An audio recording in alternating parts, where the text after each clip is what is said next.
Islanders के लिए एक खुशखबरी। अब सर्जरीज के लिए नहीं जाना पड़ेगा आप लोगों को, आइलैंड से बाहर नहीं करना पड़ेगा जरूरत से ज्यादा पैसे खर्च, क्योंकि अब अपोलो क्लिनिक 11 चरमा में आ चुका है मॉड्यूलर ओटी और आईसीयू फैसिलिटीज, जहां पर सारी सर्जरीज एंड ट्रीटमेंट अवेलेबल हैं। अब सर्जरीज के लिए पोर्ट ब्लेयर और चेन्नई के डॉक्टर्स रहेंगे आपके लिए, तो फिर घर से इतनी दूर क्यों जाए।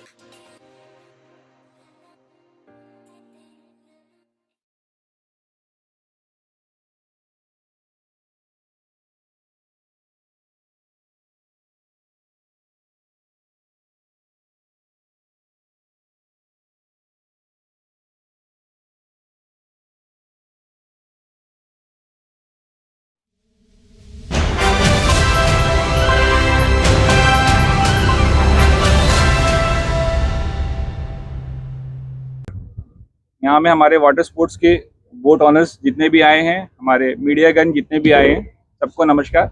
मैं आपको सबसे पहले बता देता हूँ कि यहाँ पे काफ़ी लोग बैठे हुए हैं। हमारे यहाँ पे एक water sports tourist fibre boat organisation है, जिसका प्रेसिडेंट श्री कुलदीप राय शर्मा जी है। इसमें वाइस प्रेसिडेंट कन्ना भाई सफीक भाई है, जनरल सेक्रेटरी हनीफा भाई है, और दूसरा एक हमारा वाटर स्पोर्ट्स बोट यूनियन है, जिसका प्रेसिडेंट अजीजुर रहमान नियामत भाई है। तो हम सबका आज यहाँ जुड़ने का एक ही मकसद है कि हमारा जो फ्लोटिंग का जो जेट्टी है बहुत टाइम से बंद पड़ा है। जून 10 तारीख से हमारे को जंगलीघाट जेट्टी में शिफ्ट होने के लिए कहा गया था। हम लोग बिना कुछ सोचे समझे जंगलीघाट जेट्टी शिफ्ट हो गए। उसके बाद आज सितंबर 4 तारीख हो गया, हमारे को ये अभी तक हैंडओवर नहीं हो रहा है। इसके बारे में हम लोगों ने कई बार डायरेक्टर से भी बात किया। पीडब्ल्यूडी जिसको ये वर्क मिलता है वो देता है, किसी और पार्टी को टेंडर करवाता है। आईपीएनटी और पीडब्ल्यूडी मिलके पहले साठगांठ करता है, क्या काम है, रिपेयर एंड मेंटेनेंस का एक वर्क ऑर्डर पास करते हैं, टेंडर होता है। ये टेंडर मिलता है किसी और आदमी को मिलता है, जो गवर्नमेंट नहीं करता, किसी और को, प्राइवेट पार्टी, थर्ड पार्टी को देता है। कॉन्ट्रेक्टर जो भी होता है वो करता है। अभी तक ये जेट्टी में अभी तक देखा, जैसा बेबी मैथ्यू जी ने गए थे, 2-3 बार गए, पीडब्ल्यूडी के सीई के पास भी गए थे। 2 से 3 या 4 दिन खाली ये फ्लोटिंग का काम हुआ है, ऊपर से नीचे लाके वापस रख दिए। बड़ा जो पंटू ने बड़ा बोर्ड का, उसका भी 3 से 4 दिन खाली काम हुआ, पेंट लगा, वापस लाके रख दिया। उसके बाद ये काम खत्म हो गया उनका। जब पीडब्ल्यूडी के पास हमारे भाई लोग जाते हैं तो वो बोलते हैं कि हमारा काम खत्म हो गया, हम हैंड ओवर करेंगे। लेकिन जब आईपीएनटी वाला जो इंस्पेक्शन करने आता है तो बोलता है कि हम हैंड ओवर नहीं ले पाएंगे। तो हम लोग तो जानते हैं कि क्यों नहीं ले पाएंगे, तो वो बोलते हैं कि ये इसमें थोड़ा छोटा हो गया, फ्लोटिंग थोड़ा बड़ा हो गया। लेकिन ये सबका बीच में तकलीफ उठा रहे हैं, हम बोट ऑनर्स उठा रहे हैं। हमारे को जंगलीघाट जेट्टी से बोट चलाने को कहा गया, वहां से रॉस आइलैंड जाने के लिए 1 घंटा का टाइम चाहिए हम लोग। हाँ, ये एक सबसे इम्पोर्टेंट चीज है कि एक फ्लोटिंग पोर्ट के भरोसे में ये जो है पूरा 120 बोट और बोट ओनर्स और जितने भी स्टाफ्स हैं उनका कोई नुकसान नहीं होना चाहिए। ये फ्लोटिंग पोर्ट जो है जगह जगह आइलैंड में दिया गया है। मैं रिक्वेस्ट करता हूँ जहाँ सबसे ज्यादा टूरिस्ट का फ्लो है ये वाटर स्पोर्ट्स, तो यहाँ पे एक एडिशनल जो है फ्लोटिंग पोर्ट जो है लेकर रखे कि कभी भी अगर रिपेयर मेंटेनेंस का काम हो, अगर उसमें डिले हो, तो हम कम से कम इसको हटाकर उसको शिफ्ट कर सकते हैं और वो नया पोर्ट से जो है यहाँ से काम बंद नहीं होगा। ये क्योंकि ये बहुत जरूरी है।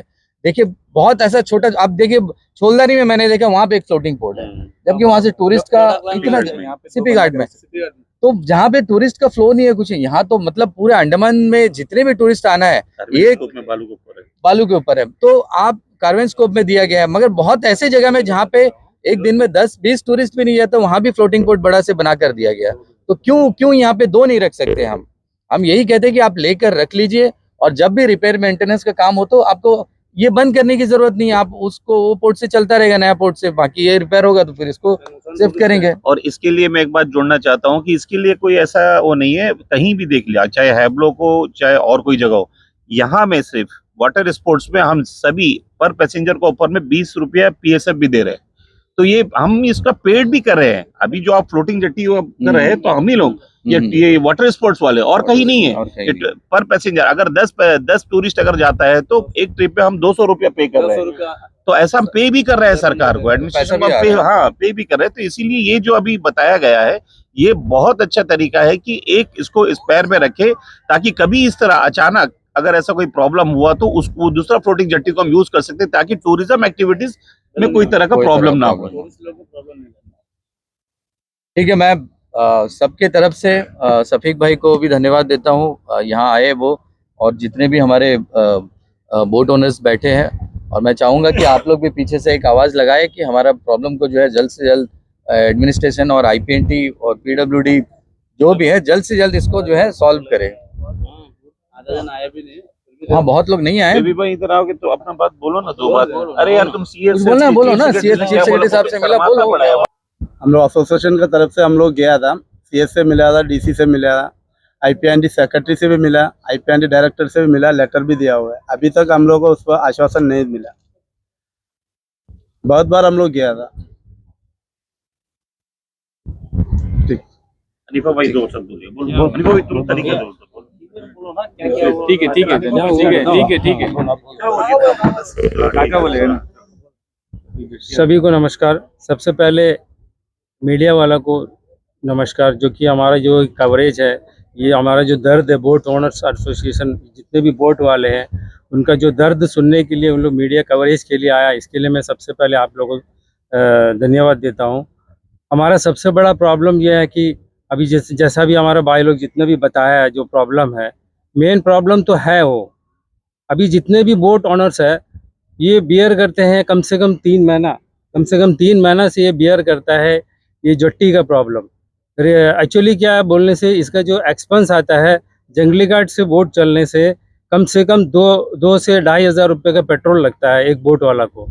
तो उसको मिलता है एक दिन में 5 से 5,500 रुपये मिलता है, जिससे उसको आधा से 50% या 60% उसका एक्सपेंस चले जाता है डेली।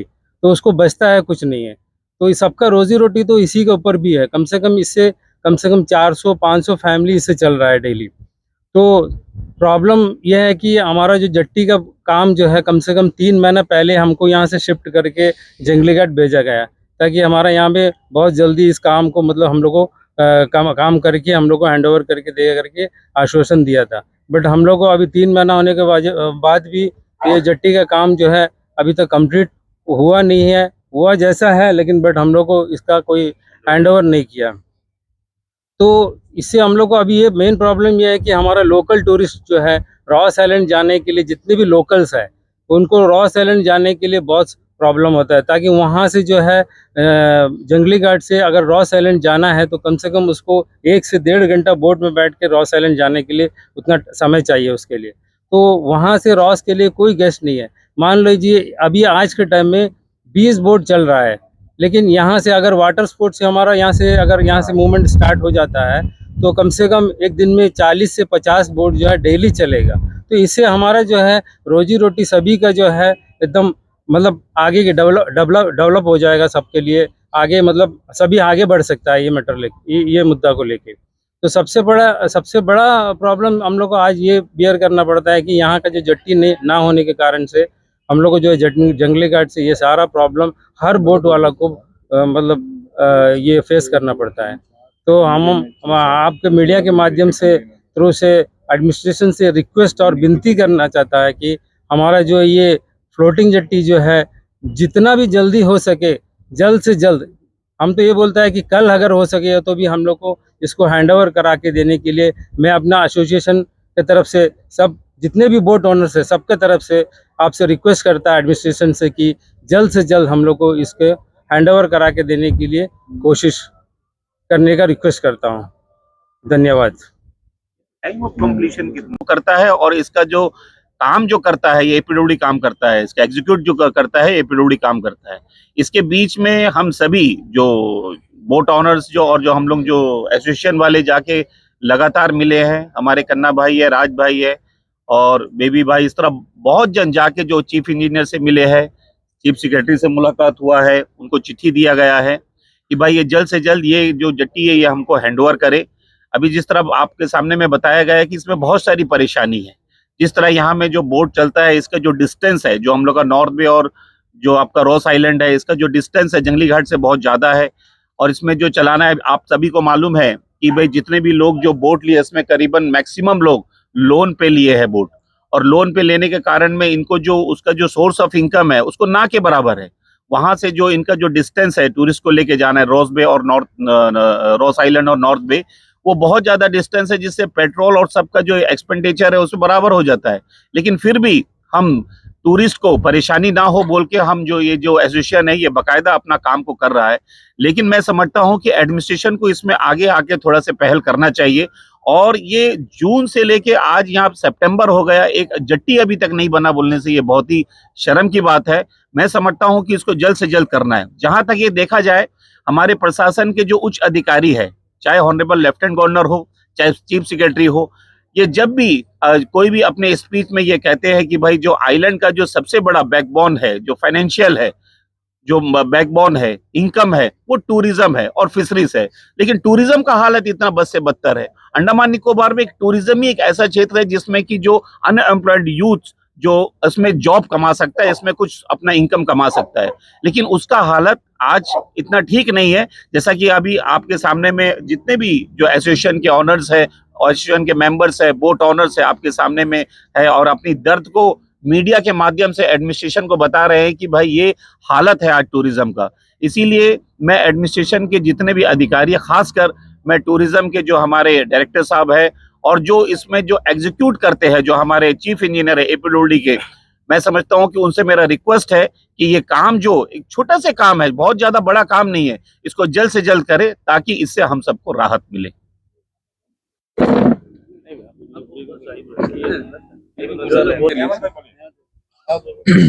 नमस्कार सभी मीडिया फ्रेंड्स को और हमारे सफीक भाई और जितने भी यहाँ पे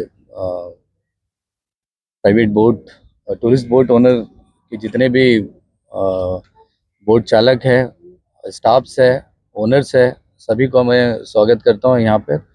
और मैं जैसे कि बता दिए कि टेक्निकल यहाँ पे क्या प्रॉब्लम है। जो यहाँ पे फ्लोटिंग पोर्ट आप देख रहे हैं पीछे हमारे, ये जून 10 तारीख से, जो 9 तारीख से यहाँ पे बंद किया गया है। आप सोच लो कि 2.5 महीने होने को है। इससे पहले 1 हफ्ता 10 दिन ज़्यादा से ज़्यादा बंद होता था और रिपेयर मेंटेनेंस का काम हो जाता था। इस बार जो है इतना समय हुआ, जानकारी के हिसाब से मुझे पता चला है कि जो रेगुलर टेंडर जो पहले लेता था जो पार्टी, वो अब नहीं है। अब कोई नया पार्टी ने टेंडर पार्टिसिपेट किया है, जिसके पास उतना मेरे ख्याल से सोर्स नहीं है कि वो फटाफट जो है सामान मंगा ले और जो है टाइम से पहले, क्योंकि कॉन्ट्रैक्टर और डिपार्टमेंट को दोनों को ही इसमें सोचना था कि टूरिस्ट सीजन स्टार्ट होने वाला है और कितने टाइम तक जो है ये बंद रहना चाहिए और कब तक जो है जब टूरिस्ट का फ्लो होगा। क्योंकि देखिए कि काफ़ी देश में कई जगह फ्लड आने के कारण जो है टूरिस्ट अब जो है अंडमान डाइवर्ट हो रहे हैं। तो ये सीज़न जो मेरे ख्याल से पहले ही स्टार्ट होने वाला है और अब शुरू भी हो गया सीज़न। तो इतने दिन बंद होने के कारण, मतलब मैं गया था जंगली घाट जेट्टी और जंगली घाट जेट्टी में मैं देख रहा था पैसेंजर एक एक पेड़ जो वहाँ पे उसके नीचे 10, 15, 20 जो है पैसेंजर खड़ा होकर जो है धूप से बच रहे थे।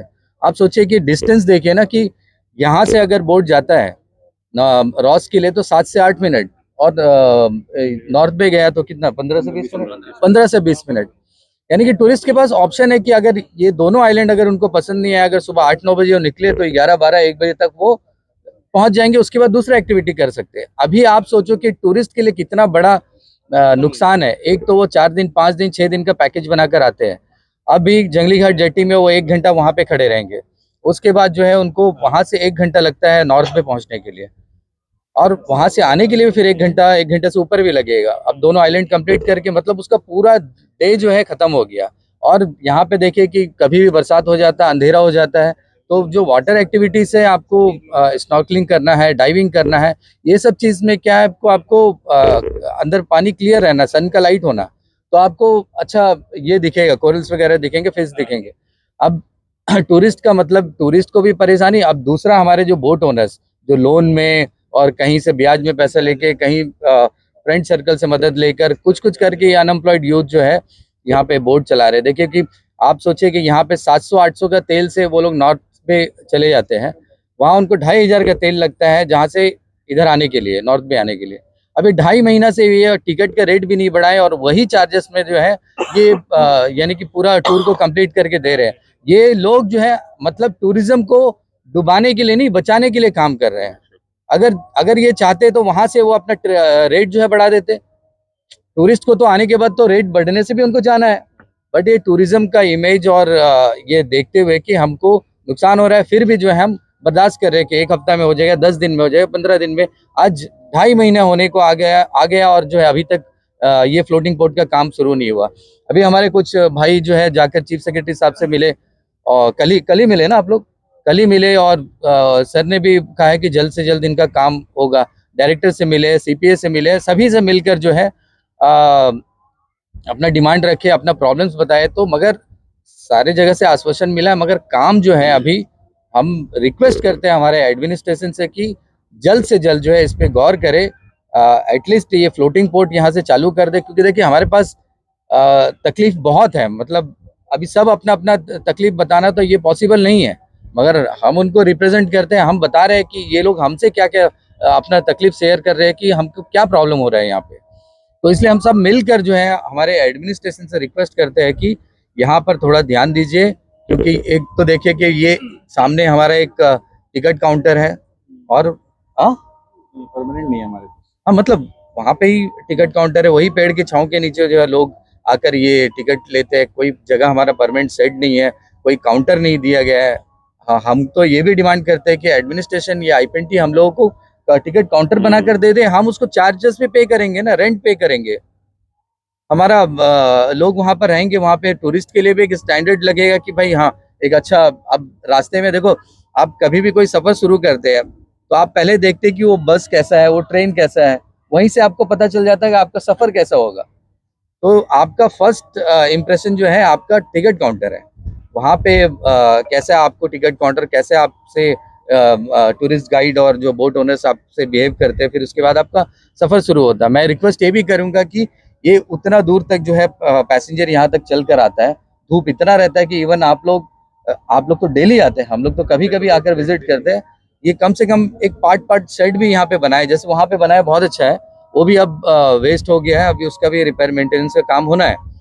तो मैं साथ ही साथ ये तो हमारा प्रॉब्लम है, मगर हम देख रहे हैं कि हमारे वाटर स्पोर्ट्स का इतना बड़ा काम वहाँ पे चल रहा है डेवलपमेंट का, मगर कई दिन से वो भी बहुत स्लो है, और लाखों करोड़ों का माल वहाँ पे रखा है, यानी कि उतना वो स्पीड नहीं लग रहा। हम रिक्वेस्ट करते हैं कि ये जितना हम इसको सजाएंगे, जितना हम इसको संवारेंगे, तो हमारे टूरिस्ट के लिए, हमारे आइलैंड के लिए, और खासकर जो हमारे लोकल टूरिस्ट जो है, मतलब हमारे लोकल लोग, अब मुझे घूमना है, आपके फैमिली को घूमना है, तो वो जंगली घाट जेट्टी से 1 घंटा खड़ा होकर 1 घंटा का बोट का जर्नी लेकर जो है वो नहीं जाएगा नॉर्थ बे और रॉस आइलैंड। और रॉस और नॉर्थ यहाँ के लोग काफ़ी पसंद करते हैं, हमारे लोकल फैमिलीज जो है, क्योंकि ये 8-10 मिनट का रास्ता है, रॉस पहुंच जाएंगे, आपको वहाँ बहुत सारी चीज़ें देखने के लिए, हिस्ट्री है हमारा अंडमान निकोबार का। तो मैं फिर से रिक्वेस्ट करता हूँ कि जल्द से जल्द जो है ये प्रॉब्लम हमारा सॉल्व करें, और ये परेशानी से हमारे बोट ओनर्स को जो है बचाएं। आप सभी से रिक्वेस्ट है कि हमारा एडमिनिस्ट्रेशन से रिक्वेस्ट है कि भाई ये काम को जल्द से जल्द करके हम लोग का हैंडओवर किया जाए, क्योंकि अब तो ऐसा हो गया कि जिस तरह भी जितने भी हमारे जो नियामत भाई है, मोनू भाई, और जितने भी हनीफा भाई वगैरह लोग सब बताया है, ये सारे ऑनर्स का तरफ से एक पूरा यूनानिमस एक बात ये है कि वहां से चल के सिवाय नुकसान का और हम लोग को कोई फायदा नहीं है। तो इसीलिए अभी सभी का एक यूनानिमस राय है, सबका सहमति से एक बात ये आया है कि अगर 1 हफ्ते के अंदर में प्रशासन हम लोग को जल्द से जल्द, अगर हमारा जो फ्लोटिंग जेट्टी जो वाटर स्पोर्ट्स में जिस जगह बैठ के हम आपसे बात कर रहे हैं, अगर ये हमको हैंडओवर नहीं करता है, तो हमारा मजबूरी है कि हमको वहां से फिर बोट चलाने में रोकना पड़ेगा या कुछ सोचना पड़ेगा, क्योंकि हम अपना घर से लोन ऐसी हम जो लोन लेके, हम बैंक से लोन लेके जो अपना काम कर रहे हैं, और भी हम ज्यादा नुकसान पे नहीं जा सकते, क्योंकि स्टाफ पेमेंट है और हमारा तेल पेट्रोल का खर्चा है, ये सब कुछ मिला के हमको जट्टी चार्ज, पीएसएफ वगैरह सारा कुछ मिला के हमको यहाँ में कुछ नहीं मिलता है। तो इसीलिए हम सभी का एक राय ये है कि 1 हफ्ता के अंदर में जल्द से जल्द ये हमको हैंडओवर करे बना के, नहीं तो फिर उसके बारे में हमको आगे सोचना पड़ेगा, या तो फिर हमको एक ये जो हमारा बोट का जो एक्टिविटीज है हमको इसमें रोकना पड़ेगा, क्योंकि जितने भी लोग हैं सब नुकसान पे जा रहे हैं। तो इसीलिए मेरा रिक्वेस्ट है एडमिनिस्ट्रेशन से कि इसको बहुत गहराई से सोचे और जल्द से जल्द टूरिज्म को अंडमान निकोबार में बहुत बेहतर करने के लिए, अतिथि देवो भव जो हम बोलते हैं, उसको बहुत अच्छा करने के लिए एक छोटा से काम है, जो आपका जो फ्लोटिंग जेट्टी वो जल्द से जल्द हमको हैंडओवर करे। बहुत सारा ऐसा टूरिज्म का काम है। अभी तो हम जो मेन जिससे जूझ रहे हैं वो मीडिया के सामने में अपनी बात कर रहे हैं। जिस तरह भी नियामत भाई और बाकी जितने भी हमारे लोग हैं एसोसिएशन वाले बताए कि भाई आज से नहीं है, करीबन 1.5-2 साल से हम इसके काउंटर के पीछे में भाग रहे हैं। इस तरह बताया कि जब टूरिस्ट बाहर से कोई भी मेनलैंड से या हाई एंड टूरिस्ट जो भी अगर अंडमान आता है तो उसको सबसे पहला जो इंप्रेशन है उसका टिकट काउंटर है, वो जगह में आता है। और जो फर्स्ट इंप्रेशन है ना वही लास्ट इंप्रेशन। अगर वहां देखता है कि एक तिरपाल बंधा हुआ है, उसके नीचे कुछ लोग बैठे हुए हैं प्लास्टिक चेयर डाल के, तो वहीं से मालूम होता है कि भाई अंडमान का टूरिस्ट कितना डेवलप है। तो मेरा रिक्वेस्ट है प्रशासन से कि वहां टिकट काउंटर को हमको जल्दी से जल्दी हैंडओवर करे और बेहतरी तरीका से हमको हैंडओवर, और वहां पे जो हमारा जो टूरिस्ट का एक शेड है, पैसेंजर शेड है, उसको भी हमको हैंडओवर करे, रिपेयर एंड मेंटेनेंस करके हैंडओवर करे, ताकि यहाँ में टूरिज्म हम बहुत अच्छी तरीका से चला सके। हम ऐसा नहीं है, आप किसी भी क्षेत्र में जाके अंडमान निकोबार आइलैंड के कोई जगह भी टूरिज्म का एरिया में जाए, लेकिन वाटर स्पोर्ट्स एक ऐसा जगह है जहां हम जट्टी चार्ज भी दे रहे हैं और हम पीएसएफ भी दे रहे हैं। हम प्रशासन को, एडमिनिस्ट्रेशन को पे कर रहे हैं इस जट्टी, ये फ्लोटिंग जट्टी के लिए। बाकी ऐसा कोई जगह पे नहीं है। तो मेरा एक दफा सभी से, एडमिनिस्ट्रेशन के उच्च अधिकारी से मेरा रिक्वेस्ट है कि हम जितने भी लोग बोट ऑनर्स और जितने भी यहाँ में जो एसोसिएशन वाले जो अपनी मीडिया के माध्यम से अपनी बात को आप तक पहुंचा रहे हैं, ये आप इसको बहुत ही संजीदा रूप से लेके और इस काम को जल्द से जल्द करें, यही मेरा आप सभी से गुजारिश है। Thank you. एक बात पूछना चाहेंगे कि यहाँ से जो आप लोग रेट लेते थे गैस से, उससे फायदा होता था ना? जितने भी चलाते थे उनको फायदा होता था, तभी काम करते थे, डिस्टेंस या जो भी होता था। अभी जब जंगली घाट में कर दिए इसको, तो क्या फायदे में नुकसान है। आपका यहाँ से मान लीजिए 10 लीटर तेल लगता है। सबसे इम्पोर्टेंट वहाँ से फ्यूल कंजम्पशन काफी ज्यादा है। ऊपर से टाइम ऑफ ट्रैवल, इस टाइम ऑफ ट्रैवल पे हम लोग विद इन 5 to 10 मिनट यहाँ से कवर करते हैं। वहाँ पे मैं समझ सकता हूँ, इसीलिए मैंने पूछा। Lots of issues. बिल्कुल, तो क्यों नहीं आप लोग यहाँ पर जब आप लोग स्टार्ट किए थे, आप लोगों को कोई फिक्स रेट था सबका? कुछ यूनियन बना था कि इतना एग्जैक्टली, तो व्हाई नॉट कि अभी जब वहाँ पे शिफ्ट हुआ है तो आप लोग उसका रेट बढ़ा दो, वहाँ से चार्जेस रेट। यामीन भाई, मेरा आपसे देखो, अभी यहाँ है ना, नहीं ऑलरेडी नेट में डाला हुआ है। अभी फुटफॉल काफी लो है। एक्चुअली गैस जो ऑफ सीजन चल रहा है तो फुटफॉल इज वेरी लो।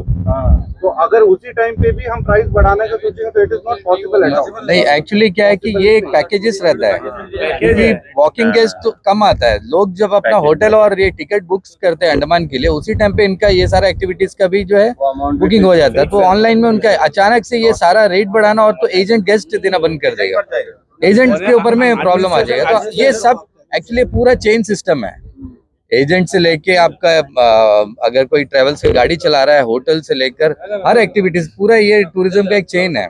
अब इसको फट से कोई रेट बढ़ा देना और ये करना, ये लॉस में भी चल रहा है। आप बताते हैं ना कि एक बोट में अगर 12 सीटर है, उसमें अगर इनका 50% फ्यूल लगता है और 5,000 रुपया मिलता है, 2,500 तेल में चला जाता है। फिर उसको तो बोट मास्टर को देना है, क्रूज को देना है, ये सारा खर्चा भी है ना। और बोट ज्यादा चलेगा तो मेंटेनेंस भी ज्यादा आएगा आपका।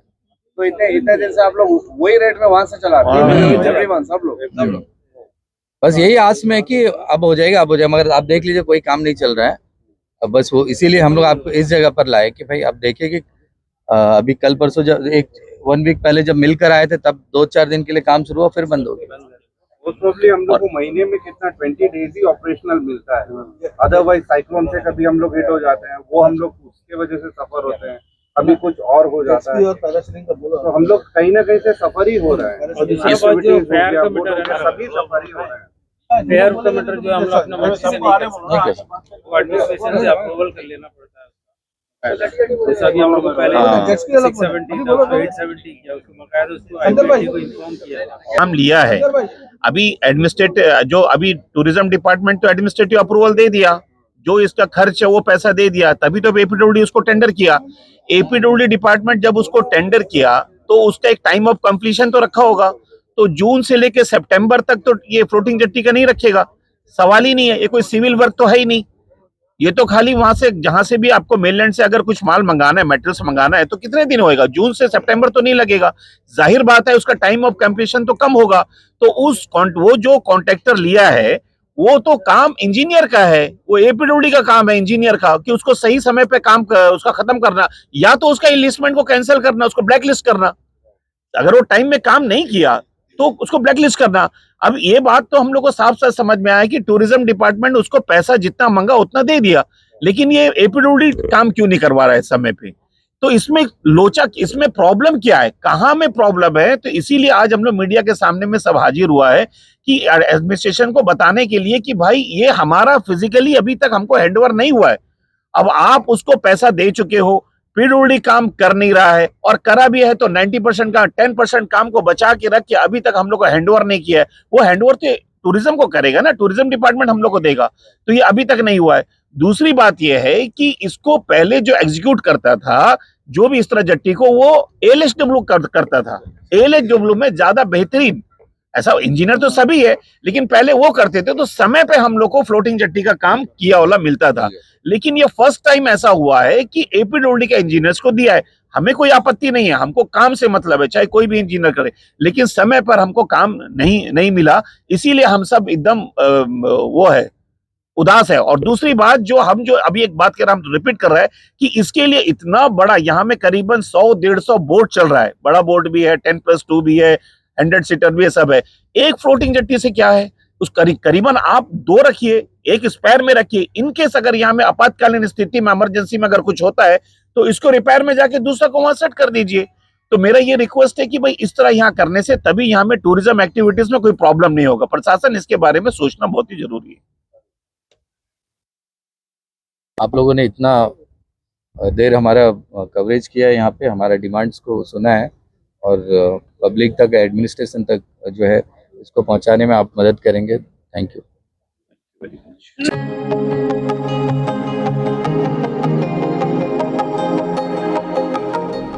सब कोई, डॉक्टर भी, नर्स भी, वो जो हाउसकीपिंग है, सब कोई हम लोग का बढ़िया से सेवा प्रदान है। अच्छा है सब कुछ?